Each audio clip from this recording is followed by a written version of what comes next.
to you, Patricia. Welcome. Okay, so welcome. So we were expecting about more participants, but let's do it with you two and hope that more come in as we go on. First, I apologize for canceling the session that was earlier this morning due to unexpected things that came in between. So I have only this session now at this time. It will be recorded, so I hope people who registered can have a look. And if they listen to us, they can always send us some questions. And we have also the link to the minutes that they can use. So I will start sharing my screen.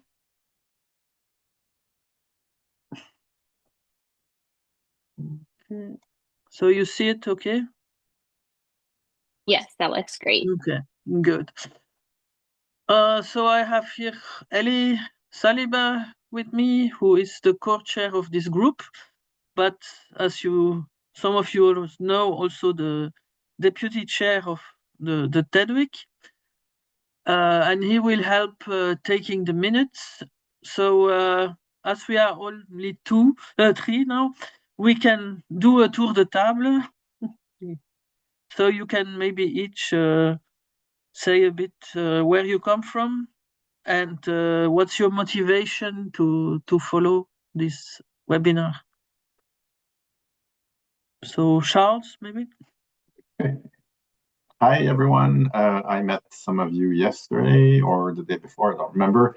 I'm new to this group. I'm coming from the conservation sector, so I'm with the Conservation Measures Partnership, but also with the ISO Biodiversity Committee.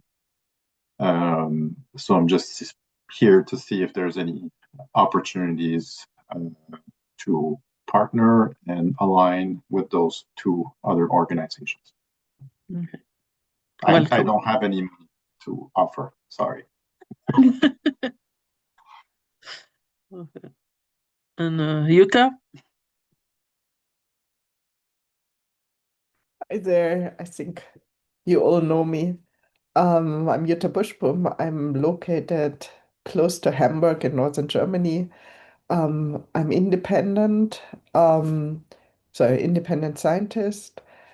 And yeah, I'm interested in this topic because for the past years I've been thinking more and more about socioeconomic models for the biodiversity data ecosystem. I believe that value that we create should be returned. So that's a topic that is associated to fundraising and partnerships. And that's why I'm here. Thanks. Okay, thank you. John?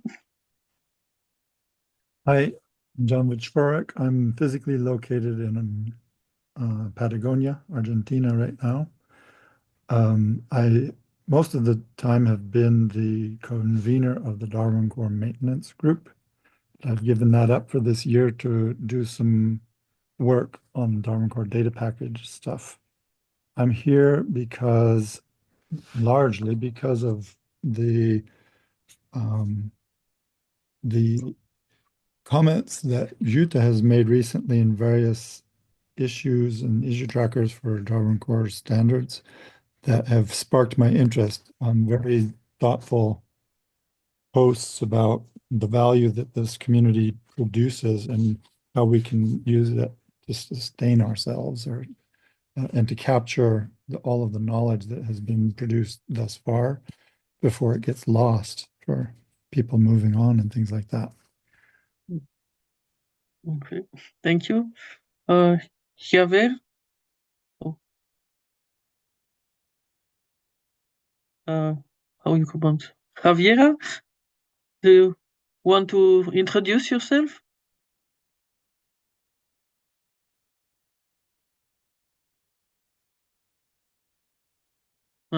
Okay, it's really up to you. Okay, then maybe Ellie, you can shortly also say a word about yourself. Yeah, so I'm Elie Saliba. I think part of you already know me. As Patricia said, I'm the co-chair of this group. This is how I got into the behind the scenes of Tadwig initially, and I'm also currently the deputy chair of Tadwig as the whole organization. So I started with this because I wanted to learn more about how funding works in our field, and now I took a real interest in Tadwig and how it works, and I do hope to see this organization thrive in the years to come. Okay. So shortly about myself. So I'm working in Belgium for the Maes Botanic Garden and the Royal Museum for Central Africa, and recently also for the state a bit for a new IE project. But my main job in both institutions is to look for funding for them. And so I was helping out already for a long time also in Tedwick to find funding for them and try to include them in funded projects, which also brought a bit the interest to be in that subcommittee about fundraising. So I will start the presentation. From what you said, you spoke more about valorization of our output. My presentation was more about the different levels of Tedwick who might need funding and to find how best to fund them. But I don't necessarily speak on return on investment or selling our expertise, but that can be addressed in the discussion and it can be a means of attracting funding indeed. So for the agenda, I shortly will remind about the purpose of our subcommittee, what kind of funding we may need, and how you could contribute. I will not ask you any money. It's more in the sense how you can help out. But if you have funding, we will not say no, of course. And then we will have some time for Q&A and discussions. And Ellie was so nice to say he will take notes, but notes document, the Google Doc is open. So if you want to add yourself, your thoughts there would be my guest.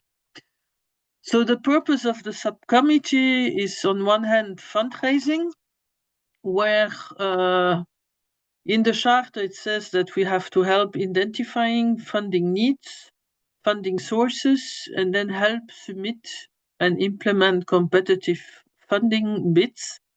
For the partnership part, it's more to improve the positioning of Tedwick in the international landscape through strategic partnerships.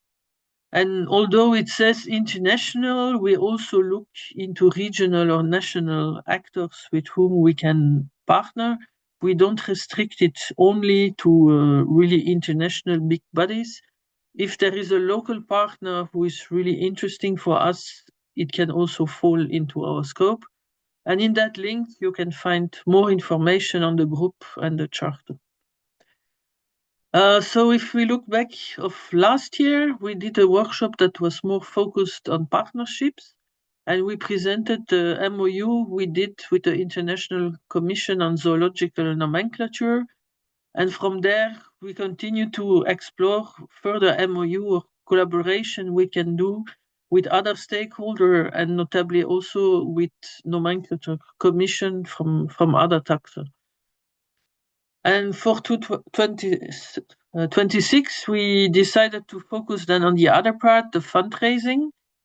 What does Tedwick actually need funding for? How can Tedwick get actually access to such funding? How can you help? And what are then, of course, also the potential benefits for our Tedwick members? Funding needs first level would be the support of the executive committee and the secretariat. We used to have a few staff members like Gail and Stan paid a bit as freelance, but I learned recently that that's not the case anymore. Gail retired and Stan now works completely as a volunteer and is not paid anymore. So it's completely done through volunteer work. Some made it that their institution acknowledged their work of Tedwick as part of their job. so they can report it. But for most of them, it's not the case, so they do that completely as volunteer, and actually additionally to the job they are actually paid for. And some colleagues like Stan are actually already retired, but continue to support us. So here the question we had already in some discussion, is it okay that we continue on a voluntary basis? Do we want some funding to support our work? Having again a few people paid as freelance to help us with the administration and communication? Or should we really reach the sky and aim to have a real established secretariat, like it exists, for example, for GB, for CETAF, for people who know that? But that would maybe impact also that the memberships need to be increased to pay also these people. And actually we find that it has pros and cons, all these different manner to run the executive committee and the secretary. And it has impact, as I said, on the membership and on our functioning. It can make that we can maybe do more, but it will also bring more administration and much more constraints and much more formality to come from a voluntarily based managed association to something that has a fully fledged secretariat. The second funding need we discussed in the executive was also the need for support for the whole ratification process of the standards, and how to maintain the standards and also enhance the support with technical or help desk to enhance the speed and also the manner that the ratification and the reviewing has to be done. For the moment, the people we appoint to do the reviewers are people already very familiar, not always easy to find that they have time to do it, and who might need of more support on how to do it. As we noticed for those who followed the MITS and Latimer Core discussion, some of the people working actually on the standards, on the content, on the controlled vocabularies, don't necessarily understand how the technical things work behind this big discussion with the flat standards, hierarchical standards, URLs, ERIs, and so on. So do we want funding for a help desk or advanced technical support to help our working groups and standards for all this ratification process? This could be a special support for the TAG and the infrastructure group and for the maintenance group. And here the big question we can discuss after, if you sit in such groups, do you perceive that you need more help from TEDWIC on this? Or do you think that your standard group and your own institution involved can cover for that funding sufficiently? A third layer is the interest group and task group themselves. Many are also volunteers there. Some are really to develop standards, others are more to discuss several topics that could fit in other standards in different disciplines. The members of this group can seek funding in their specific domain on their own, funding that they can receive for the institution and for themselves to conduct that work. So it benefits indirectly TEDWIC.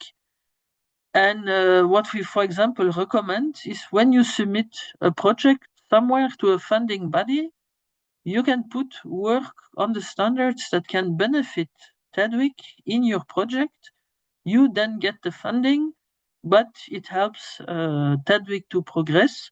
This already happens, like, for example, Latimer Core and MITS, that were to a large extent funded by the EU projects linked with the infrastructure DISCO and scientific collections. The question here we want to discuss after, is it realistic to expand this model that all the working groups existing have the means to find some funding? Should we encourage them? Do we have the means to help them?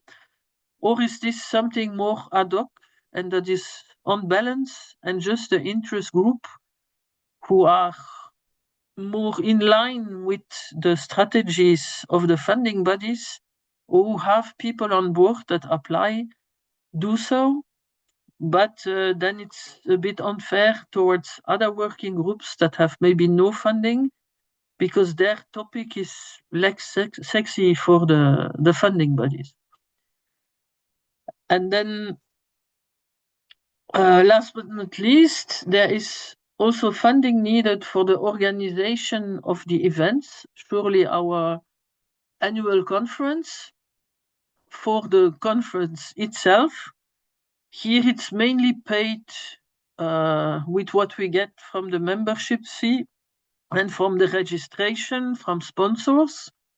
But should we seek for more funding to organize this even better and broader on a more long-term vision rather than ad hoc at each conference?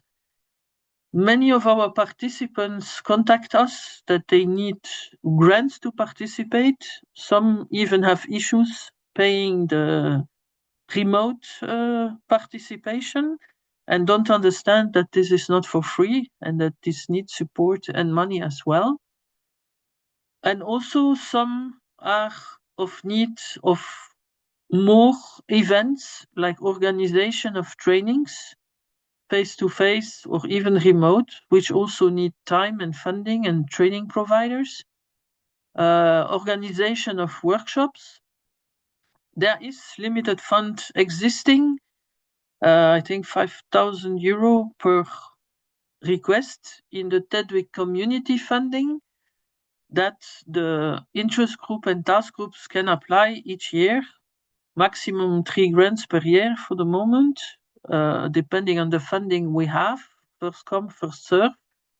But probably there are larger needs here. And then we have sponsors, but we look at them ad hoc each year for the annual conference. And there we had already a discussion at the exec also that maybe we need a permanent group looking for sponsors on a regular basis and not ad hoc each year, and to have them recurrently every year there without that we have to, that some we don't have to search for them every year, but that they sponsor us on a regular basis on a long term, additionally to the local user where we do the conference. We identified some challenges. Funding TEDWIC directly. As some of you know, we created this branch TEDWIC Europe to enable that TEDWIC can apply to EU calls because a US-based institution cannot have any funding.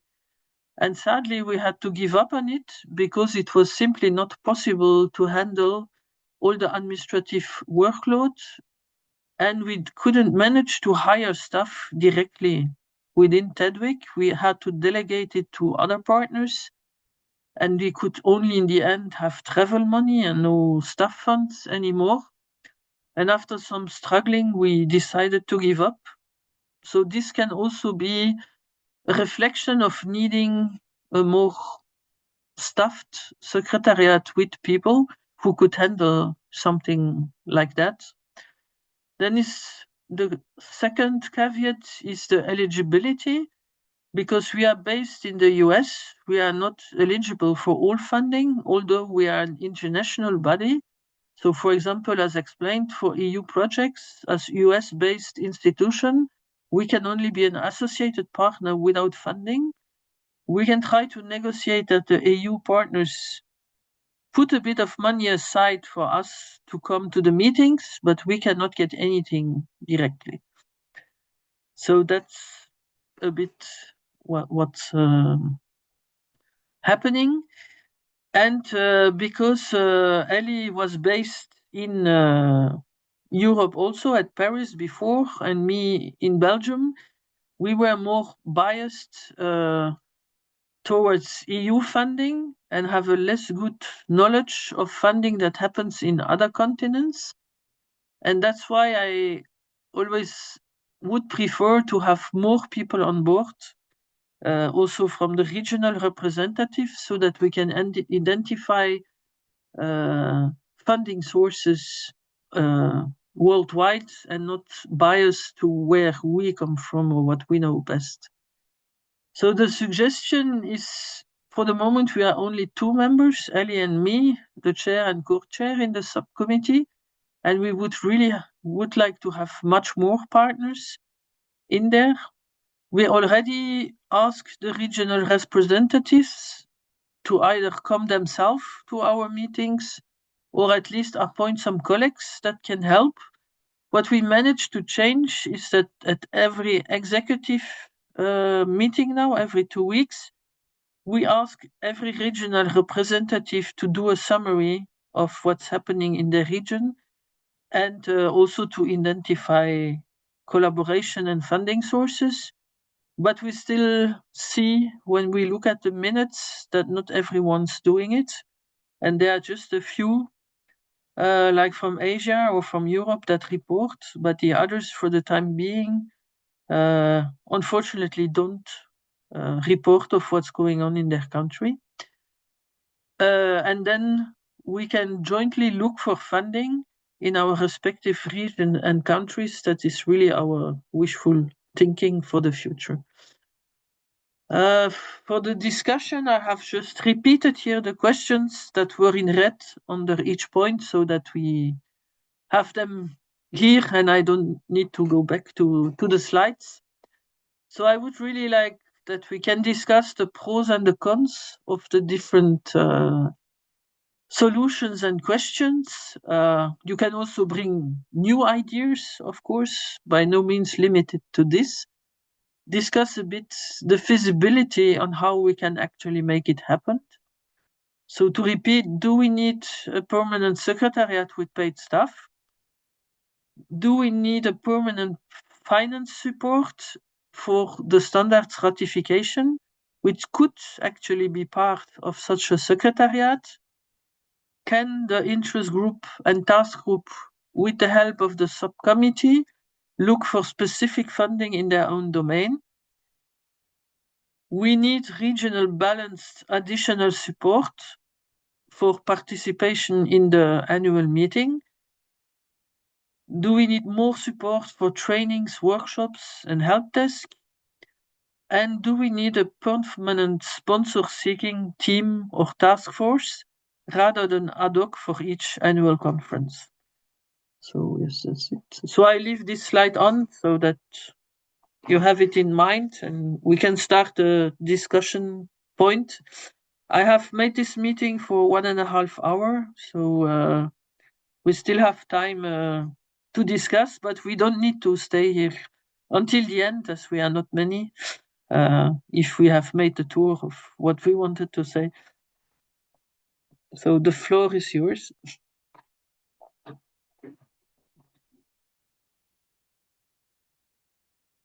Yes. John? I have to go in half an hour to get Nancy, Yes. but I do have some thoughts. For me in particular, I have had conversations with GBIF about their commitment to support activities in Tadwig. And the thing that's always been a worry to me is where that support goes. I think you mentioned something about fairness. No, I mean, there's a lot of activity in Tadwig, and to support parts of it and not other parts of it makes sense from the perspective of a stakeholder that might be giving funding. The part that interests them is what they would fund. But even so, if you think about the specifics or mechanics, if GBIF, all theoretical here, if GBIF were to fund some activity in a Darwin Core maintenance group, who would that be? Would that be a convener? That's not very fair. The convener is not the only one that does things. Would it be anybody who is a registered member of the group? Well, then it becomes very tricky. How do you maintain people who are actually active in contributing? What kind of process is there to keep people on that list if they're going to be essentially paid for their support to support their work and not? That becomes a serious human resource political issue that makes it kind of ugly, from the perspective of how we do things. I totally understand that we've done this all this time on volunteer time, but we would be so much more effective if it wasn't. I don't know the answer. I just feel these tension points. Well, if I compare with Latimen Core and MITS, I have in my institution Martin and Matthias, who were paid on this core, but they did that on their own accord with Quentin. That Maze Botanic Garden applied to an EU project, DISCO, and they put in there, we want to make a standard for the collections descriptor and for the myths. And then Martin and Matthias were paid to do the job, and they gave that job, well, they shared the job in the working group, and they gave the result to Tedwick and GBIF with GR Cycle, and it didn't create any jealousy because they did it as individuals and they made the effort to apply. And so for other groups, let's say it's GBIF, GBIF should have a competitive call for support, and then people can apply for the funding, and the best projects get it, and then this person is specifically paid to do the job in collaboration with the group.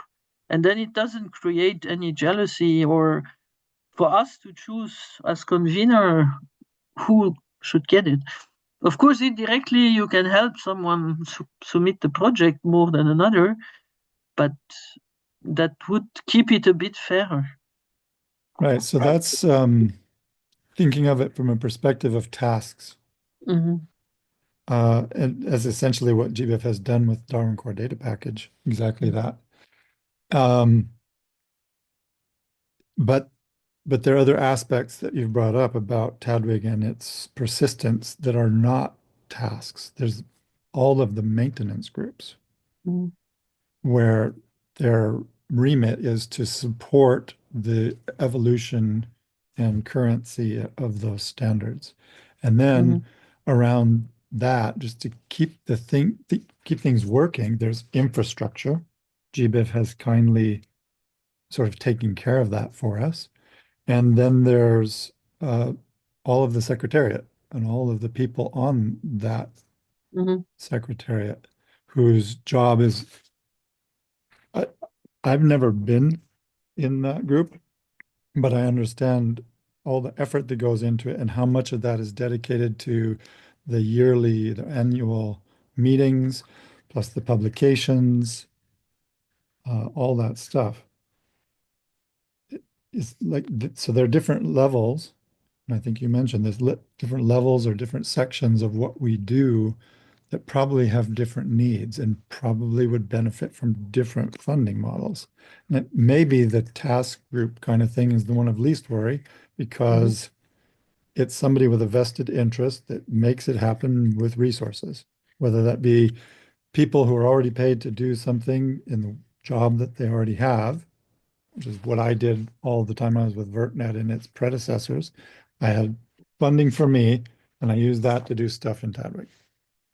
And I think that happens a lot. Then there's what you mentioned, like there's a project with funding to do a thing. You create task groups, you get stuff done within and GVIF. I think those are the least worrisome. It's the long-term sustainability of maintenance, both of the maintenance groups and of the secretariat, that I worry about. Yeah. Well, for that you need more structural funding. And yeah, if I look at CETAF and others, CETAF was before like Tadwig. It was only volunteers, taxonomic experts and collection managers from the European museums that came together every two times a year to discuss around a beer and a restaurant, to be fair, how we can help each other in taxonomy and collection management. And then at some point they decided we need more, and they raised the membership fee, but I speak here from 250 euro to currently over 10,000 per institution if you are a large institution. And then they have a fully fledged secretariat with 4 people, and they themselves apply now as a legal body to funding. And still it remains challenging, but then they can maintain the working groups, the communication, the help desk and everything with staff that is paid for that. And next to that, they still have an executive board that is elected every 4 years. But it was a big jump to do this, and it's not something that happens overnight. It took us 10 years to get from an informal body to what it is now. So, and I don't feel that people at Tedwick in the executive board are willing to do that step because of the administrative workload and the constraints that it brings. And we tried with Tedwick Europe, and it failed. After Dimitris left, whose idea that was, and Quentin, it stopped because the others simply didn't want to handle the heavy EU administration. Patricia, if you don't mind, Jutta, just before you speak, can we just hear? So Charles proposed to explain how his organization, how his organization works. Charles, the floor is yours. Thank you. You can hear me? I sent a request to share my screen. I'm not sure if... Yes, and I think if Pat, if you don't mind dropping your sharing for a minute. Yeah.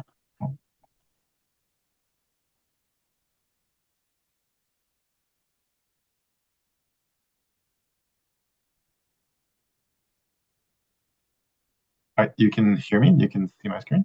Yeah. Okay.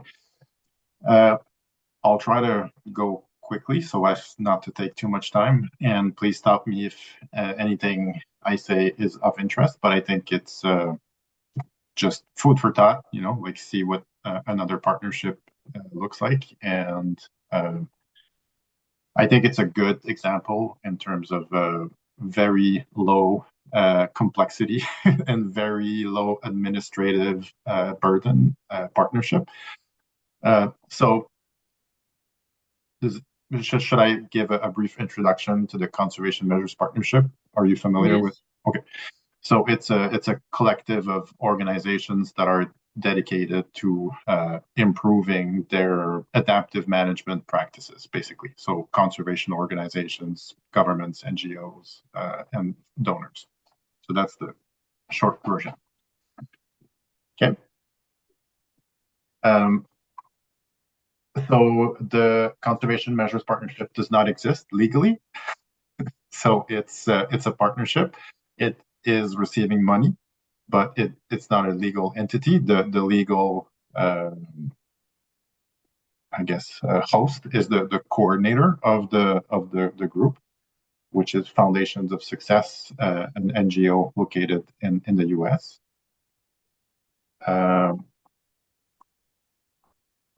They have a board. Again, it's a fake board. Like the organization does not exist, but still they have a very structured process, and there's elections and all that jazz. So there are two types of members. One is the official members, so they're organizations. So you can see the organizations here, located all over the world, some big, some small. There are fees for organizations, organization members. So it's 2,500 per year, US dollars, for regular members. And then there's a reduced fee for organizations that don't have as much money. So it can go down to as much as $250 per year. And you can also be a member, as I am, as an individual. And for those, it's $100 per year.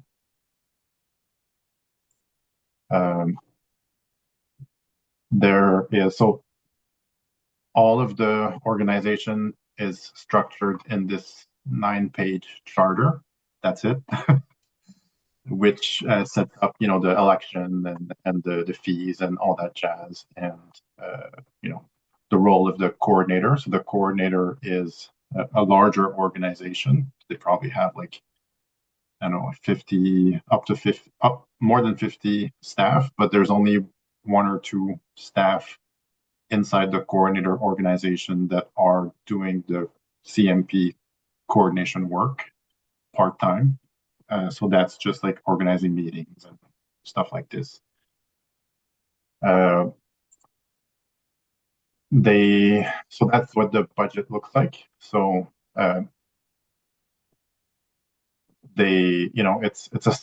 we're talking small amounts of money. So $2,500 per year for a large organization is not all that much.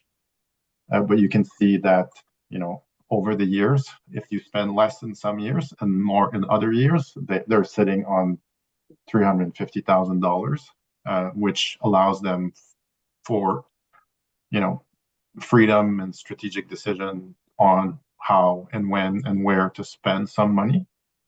They do have some grants that are sometimes allocated for special projects. So if you fundraise and then, for example, like the Moore is a large donor in the US, the Moore Foundation is often giving grants, and then that's for a specific project. So all of it is going to the coordination.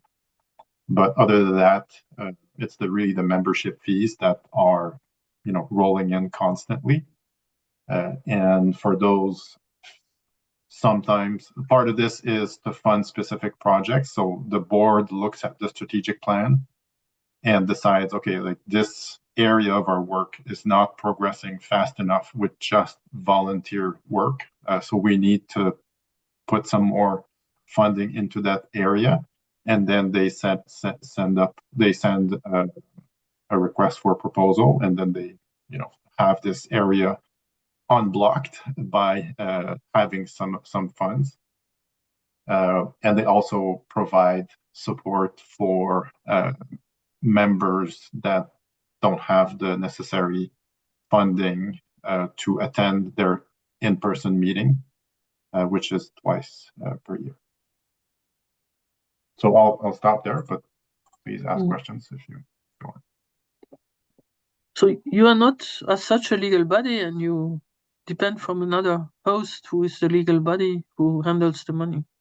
Yeah. I mean, the Biodiversity Heritage Library just moved to such a model where they are now hosted by a big library concern in the US, and they are not at the Smithsonian anymore. And they have also such a model now. It's kind of big hosting funding agencies. They exist also, but I don't know if that we could move under such a body. That's to discuss with the colleagues. Well, I'm not, given you already exist as a legal entity, Yeah. I'm not suggesting that you disappear. I'm just saying that you can avoid a lot of the administrative burden that you are talking about by finding a coordinator, like an outside organization, outsource this coordination role and all the administrative work. Yeah. Well, last week, coincidentally, we looked at such bodies with Ellie, you remember? So it is one of the options in our radar, but it's also a big move to delegate this to such a. And I know they can also help to make money transfer and avoid taxes and fees and so on internationally, cross-border, which can be interesting. Okay, Yuta. Sorry, now that I'm not sharing my screen, I can see you. Before I wasn't seeing you. So Yuta. Um, so first of all, both well, Patricia, thanks a lot for like this introduction and actually breaking it down for what parts of Tedwick might need funding. Um, so I found that really helpful to get like down to, okay, where are we? What do we need? So, and also, Charles, thank you for showing how it works for you. Um, and that is really important to see because I think that's a general, we are starting to talk about these things, like BHL is just doing it, you have been doing it, and we are seeing how people navigating this area. So I'm going to talk from like where I come from, um, and why I have a different perspective.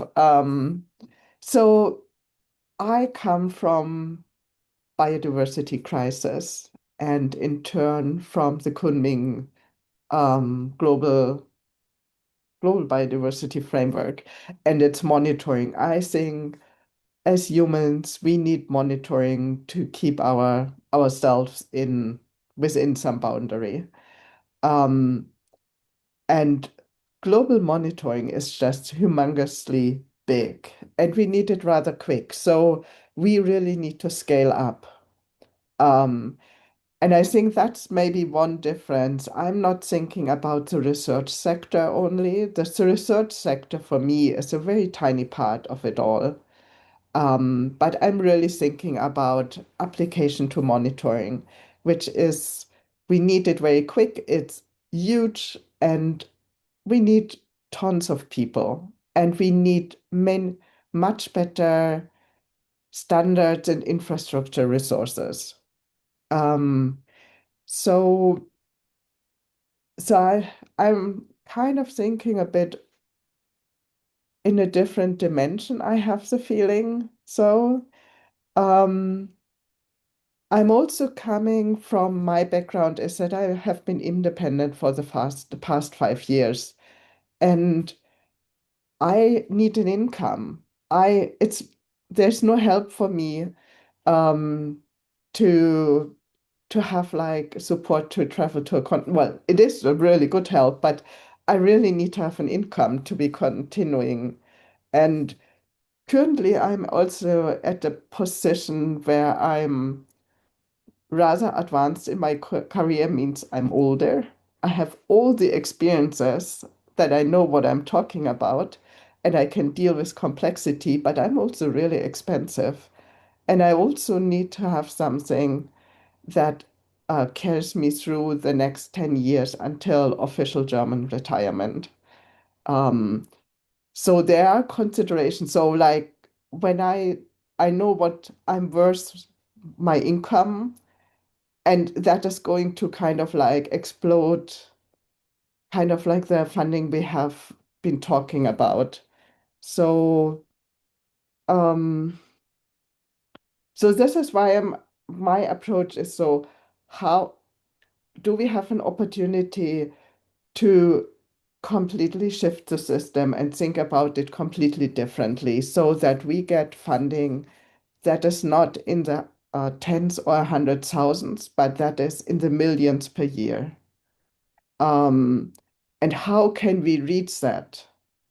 And here I think that we have options. What part of that is, I think we have two options. One is I have been talking a lot about um, returns through a, a system that is so you all know GDP. It's well, what is it? Global gross income. Mhm. I'm not sure what. Yeah. So this GDP, global domestic product, something like that. People calculate it for countries.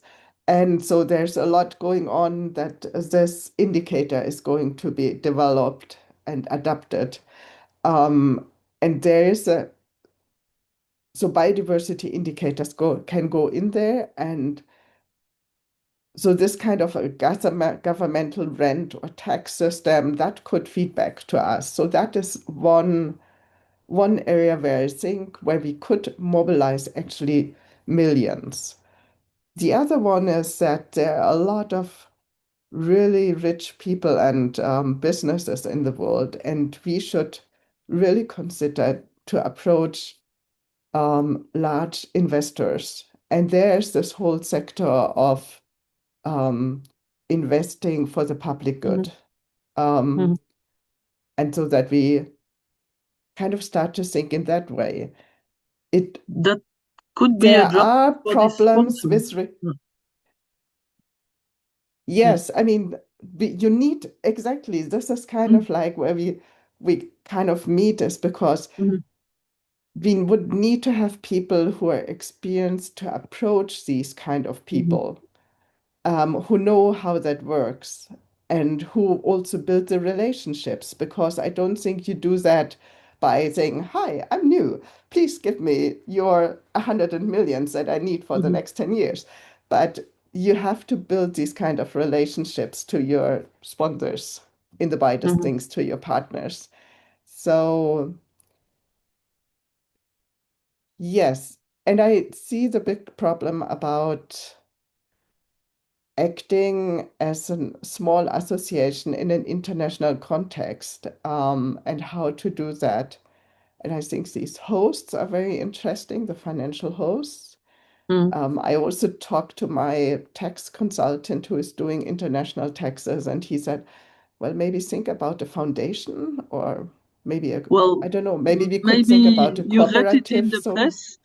Bill Gates and Jeff Bezos offered millions to the African Museum to digitize their complete geological archives in mass digitization, to OCR everything by AI, and they were agreeing to put it completely open data and open access, provided they can use it, of course, to go poaching in Africa and empty all the mines and exploit the people. So we refused well, no, the money. It was this kind of money, but up to the government, we refused it for ethical reasons. Although, no, as and I such, don't it was mean nice. So that I will come don't in mean if this kind of we, yeah, investing. but I if we mean, approach these people who have the money, we will run into ethical issues. And we also run actually, into ethical issues with regard yeah, if we don't do anything. That yeah, is yeah, of also, course. But it's but just we to really, governance is have, really yeah, important. we have to be careful. It is good to reach out to sponsors and rich people who might support us, but it needs care because we have now this example that came into our face. And so it was tempting, huh? Especially because uh, they said all the rest, what is for research, you can have it. And we put all of everything Research. free out there. But on the other hand, the price to pay and what they will do with the rest of information to go poach the minerals and the resources there, that was unacceptable. So we refuse the money and we work with less money with an EU project where it will take years and years and years to get it digitized, where with them it could have been done in less than a year. No, and there's exactly like that is, I'm thinking Kunming Montreal Mm. monitoring.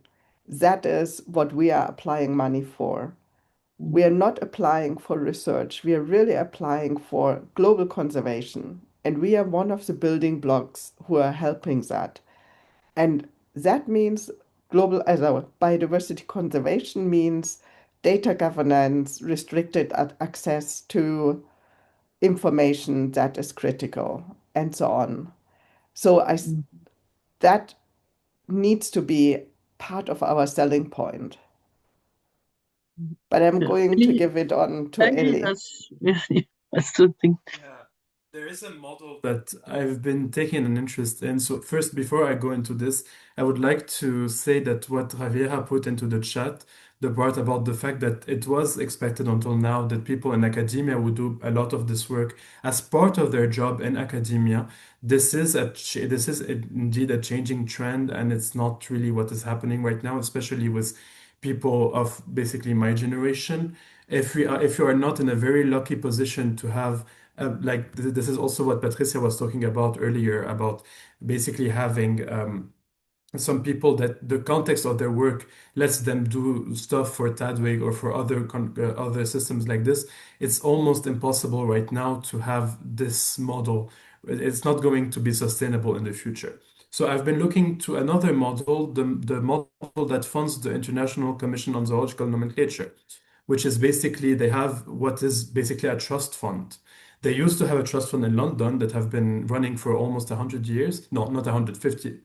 No, maybe 100 because it was older than the modern commission. But what they have right now is basically the same thing. They have a fund and they basically live out of the interest of the fund and they pay staff out of this money.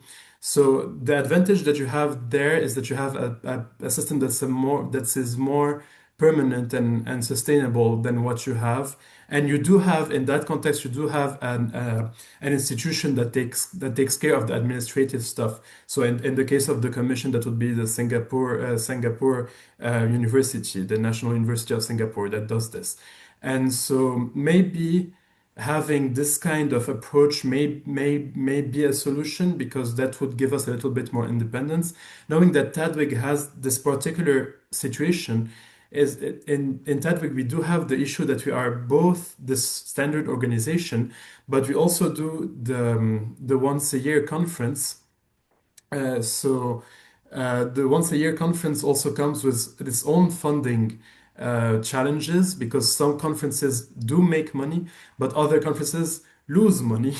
And so, depending on the year and what we do, the conference by itself is also another financial random factor that comes into the equation.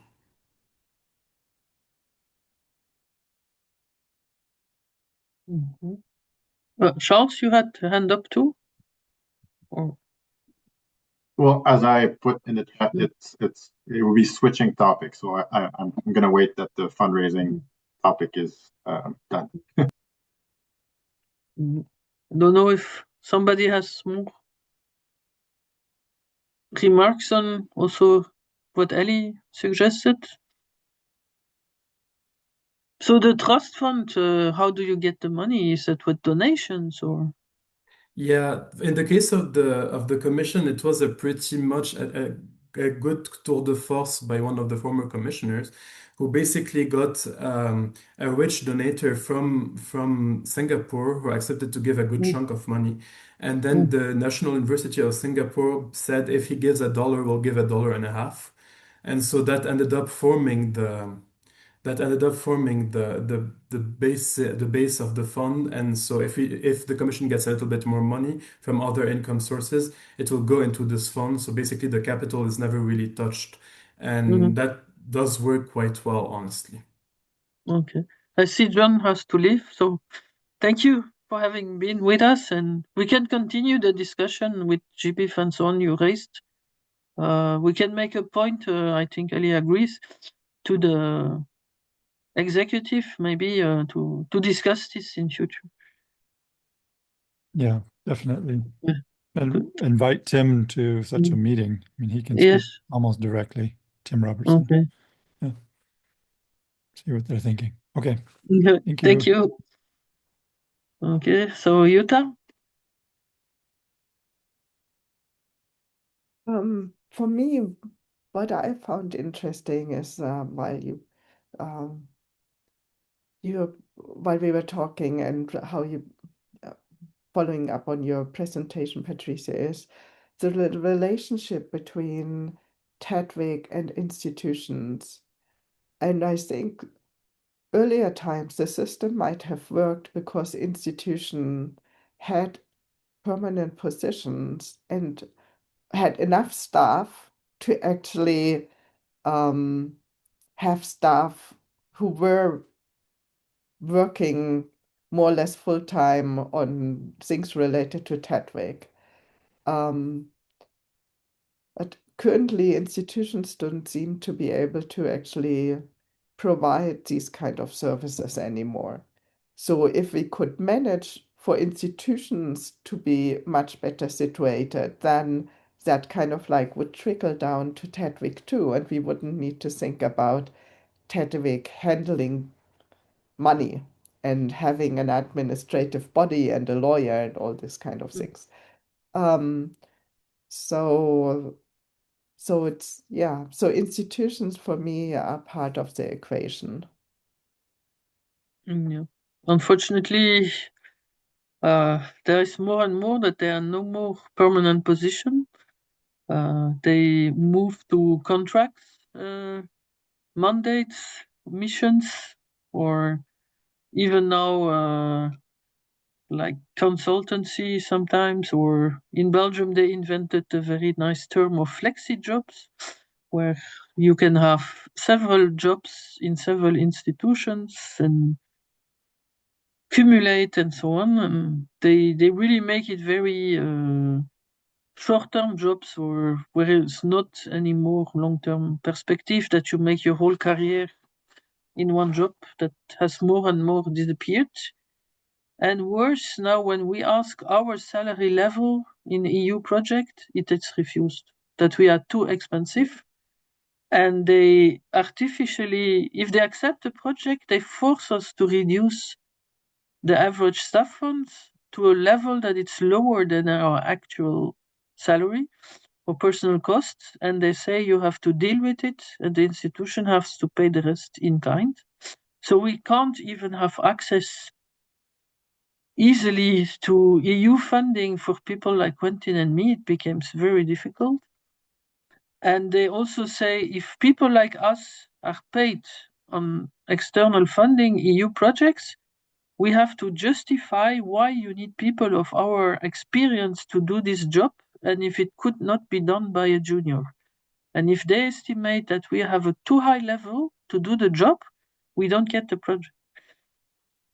So we don't know, No, because exactly. our institution has no more money to pay us, and external funding refuses to pay us because we are too expensive. So in the end, nobody pays us. I have another take on this, which is I couldn't even find a research institution to associate with me so that I could like, because for EU funding or other funding, you need to be associated with a research institution, so you have a certificate. And I couldn't find a collection institution who would be willing to associate me because their administrative staff is so overworked that they were not willing to handle projects, any additional projects anymore.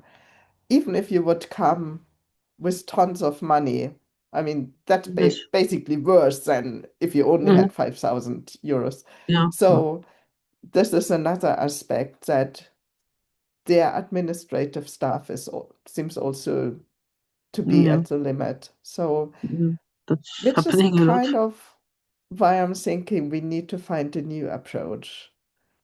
Because we are expensive but I would argue, maybe because I'm old and gray, but I would argue that once you have been for 30 years in the field, you have the experience to tackle really complex questions, which you might not be able to do when you're just starting out. Well, So it is possible to do the complex bit of each project, but then people like us would end up to be in 10 projects for that little bit of complexity that they need. And yeah, we need to be it's not involved in working. 10 projects to have enough to pay us the way it works now. because the project has easy tasks, middle tasks, and very complex tasks.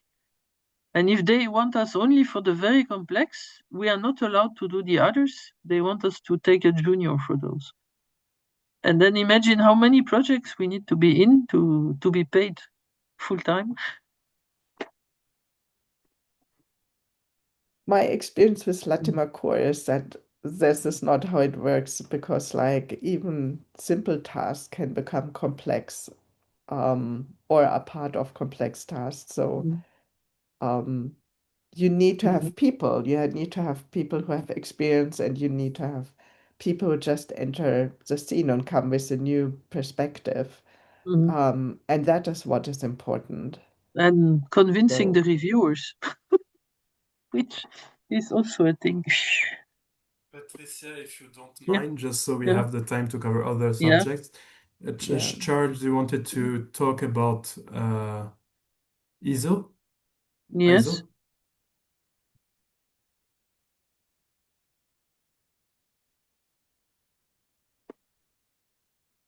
You're on mute if you're trying to talk. Yeah. Yes, sorry, I was trying to click on the button, but it wasn't working. All right, so I thank you for allowing me to speak so much, given I'm new to this group, and I promise I won't come to the other meetings, so I won't You I can. won't bore you again. No problem.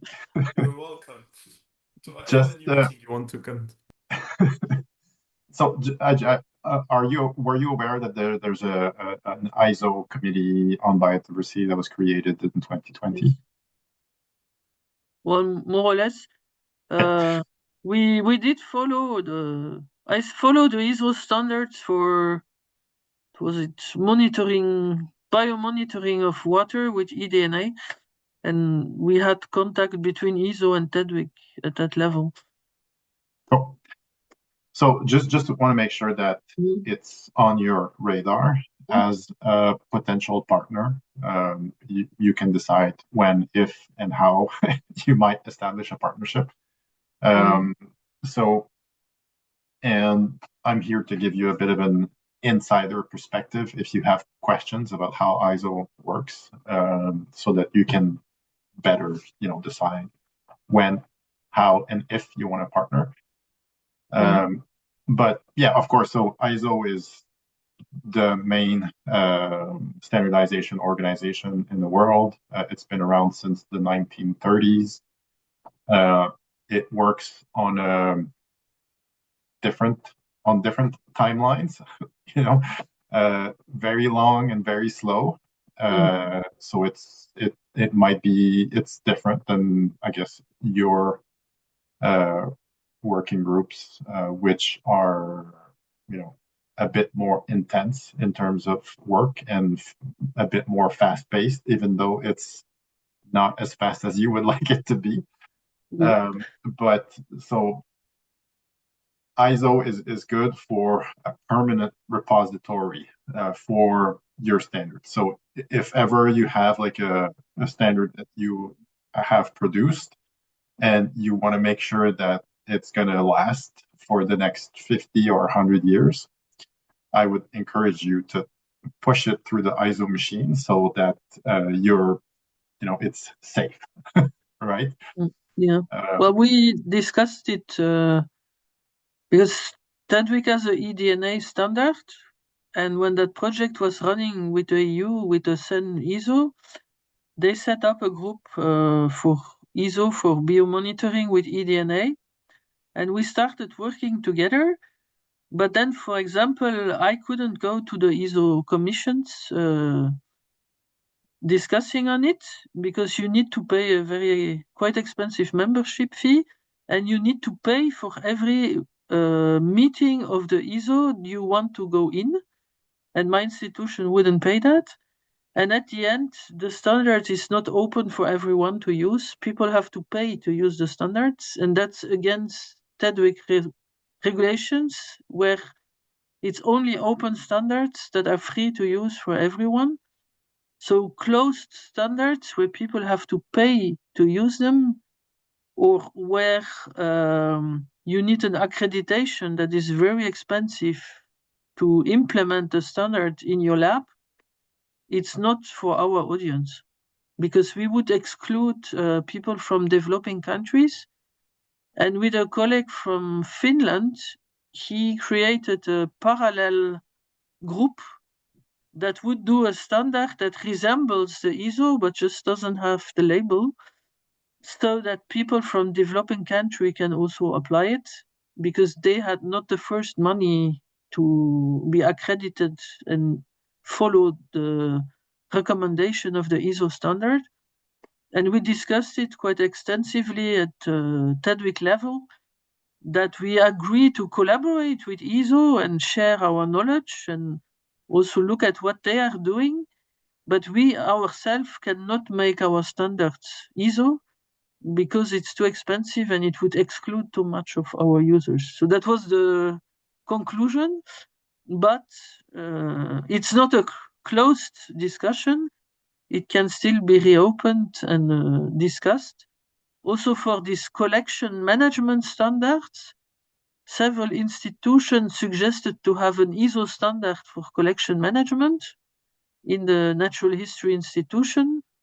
And there also at the end, because of the cost of implementation, the answer was also negative, because we simply don't have enough funding to be compliant with ISO standards. It's again a problem of funding.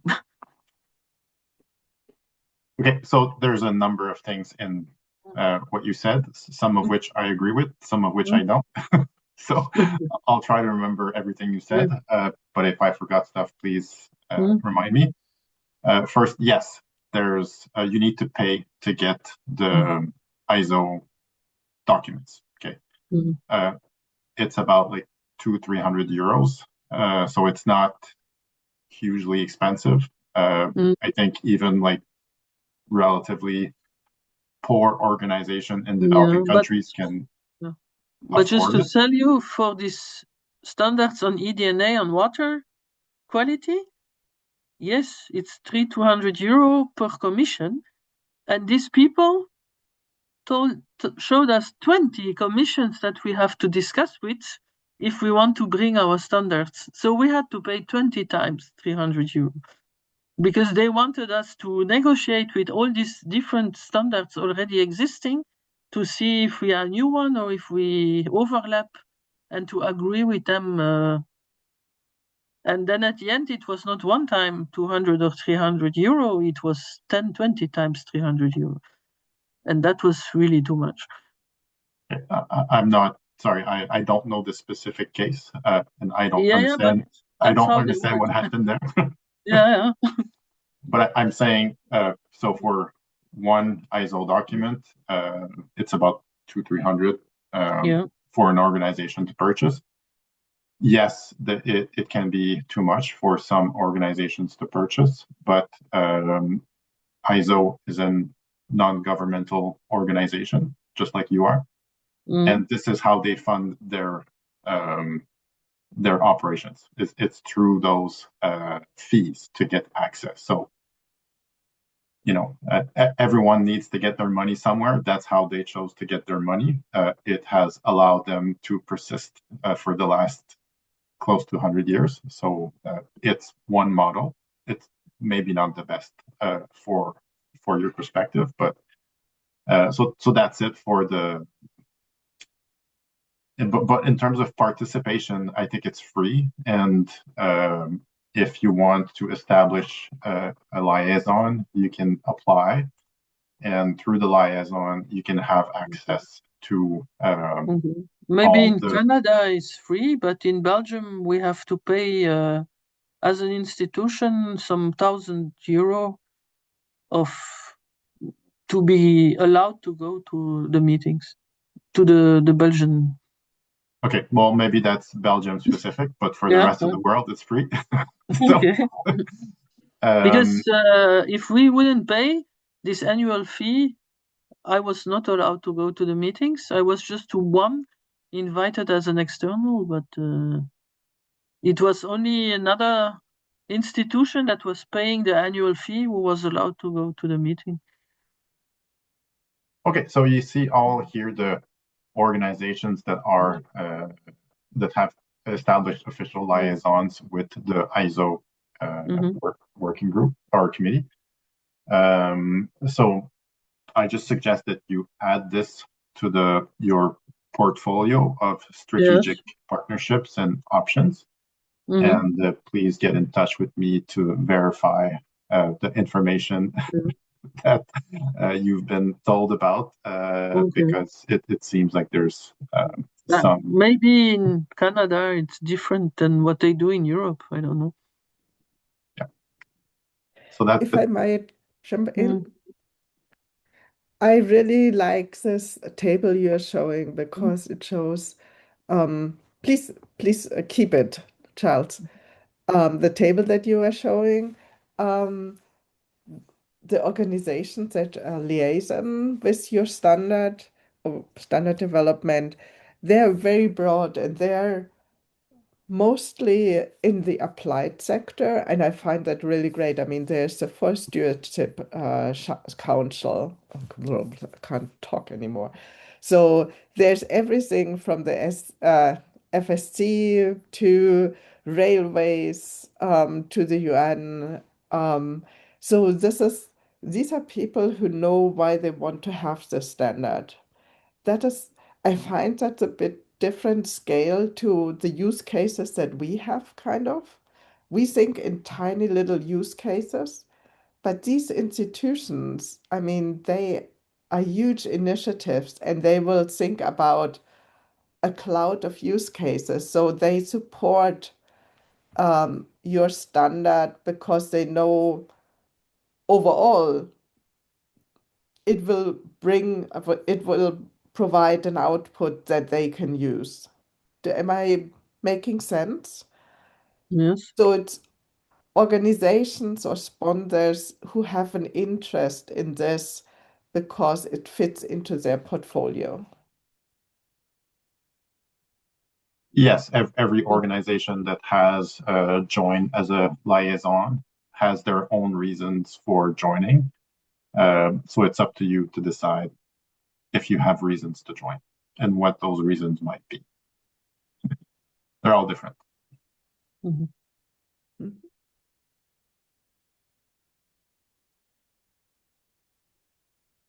how do you join actually as a liaison? So you just fill out a relatively simple form, just telling, what telling us about your organization and your objectives. And then you just get enrolled in the ISO machine. So they have their own standard processes and applications, all that jazz, and you get informed of all the work, and you can participate task groups. It's very similar to what you guys have. What's the difference between A, B, and CC? So the A category is organization. So like the official members are just countries. Okay, so Belgium is a member or can be a member. Germany is a member. France is the secretariat.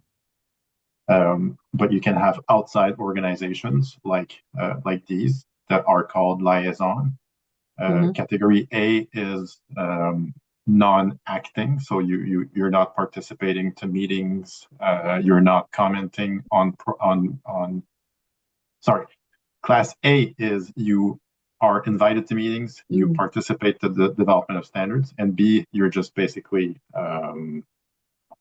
monitoring, or you're not participating, you're just witnessing, observing. Yeah. Okay. And C, I see there is a C down. Well, there's nobody. I don't know what C is. Okay. There's nobody there. But yeah, it's up to you. Like just be aware that it exists, and okay. Yeah. How often do you meet, and kind of like how big is the group you're working in? And like how is this on a very hands-on way working? So it's there's 4 working groups, and each have their own members, and each have their own agendas and meeting schedule and projects. So it varies, but I would say like, once every 2-3 months in general, but then more often when you are part of a specific task group working on a specific project where the work is a bit more intense. Yeah. And the reason why I bring this to you is also because right now I think that the way that it's operating is very opportunistic. Like someone says, oh, let's make a standard on that. But there's not enough in my mind strategic thinking in terms like, okay, where are the gaps in terms of standard development and where should we focus our energy so that we're really resolving, a standard, a really important standardization issue. And I think what you guys are working on would be very valuable because it's definitely strategically important. So I think what you guys are doing would be valuable to ISO. What you need to determine is what's the value of ISO to you. And I don't know. It's up to you to think about this. That's also a point we can bring back to further discuss in the group, and then also take a bit the input from the others, from the exec also. I shared earlier in the chat these 2 links to this German funding organization. And actually this like standards, what is it called? Their standards fund. It's a sovereign tech fund. And it's a standard, the first link for standards. That's a kind of like a fellowship, and it's partnering standards organization. So it allows people to join. ISO is one of them. W3C is another one. And then there was IEF or one of those. IEF, yes. So that was like linking projects up with a large standards organization. So that would actually fit very well with Charles, with your working group. Yes, So IEF is actually the one I was talking about, that my colleague from Finland set up next in parallel to the ISO standard to make it more open. And I think it's genetically a genetic standard. And I think every one of these organizations has their own cultures, has their own ways of doing and experiences, and it would be really, really helpful to like cross-pollinate each other and kind of like get an idea, how is this working, and what can we learn from them, and what can they learn from us? And so these kind of partnerships, I think, would be very fruitful. Yes. That we can look in the part, because we have 2 parts in our working group, partnership and funding. And in some aspects, we could combine these 2, that the partnership we make can also bring funding and not treat them separately. I think I captured all your link. I made a copy of the chat in the minutes so that we keep all the links that were shared in there. And then we can check. Okay, so we have 10 minutes before the official end. So I don't know if you have any last words, or else we can discuss on next step based on all the very interesting information we gathered. I was a bit sad when I saw that so many registered and didn't come, but it was a very dynamic discussion with really interesting input, I think, from everyone. So if I summarize what John said about GBIF, that they could fund some activities. I think that's something we can discuss at the exec, as it fits very well in the overall discussion we have on how to collaborate with our main GBIF partner. And if they can have calls for funding and so on, how this could be made fair and how it could work.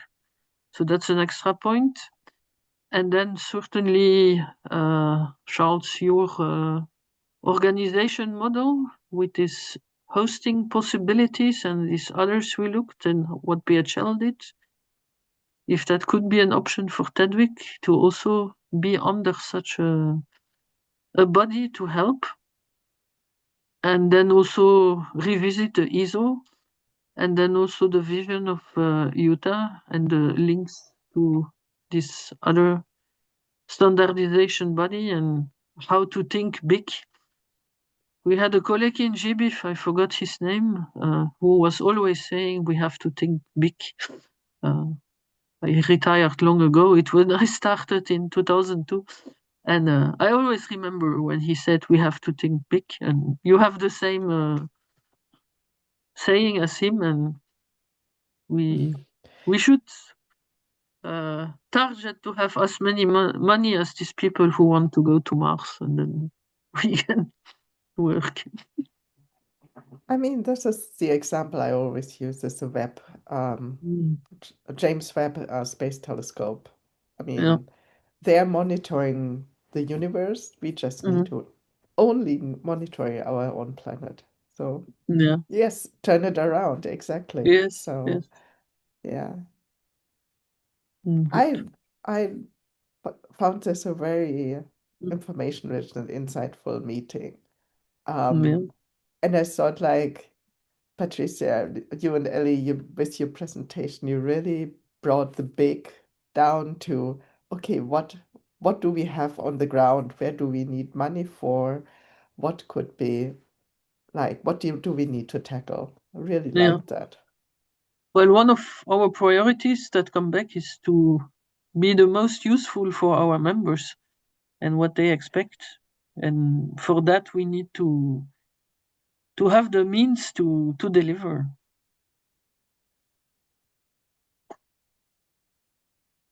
Okay, so I think I give you 5 minutes of your life so that some of you, depending where you are, can go sleep or eat or start your day. Well, 3 of us are in the evening, I guess, and Charles, I don't know what time it is in Montreal. Yeah. Well, thank you so much, Yes. Patricia and Nelly, for hosting. This was one of the best discussions. Like this was I wasn't participating very much, but I thought this working session was excellent. Yeah. Maybe Okay, the thank smaller you. group is more productive. Yes, yes. Well, you are also in the exec, so you can participate to the debate I if know, we bring but it back. yeah, it's nice to hear new voices. Okay. Okay, I'll close us out. Have good days. Okay, good. Have a nice time and see you all soon. Bye bye.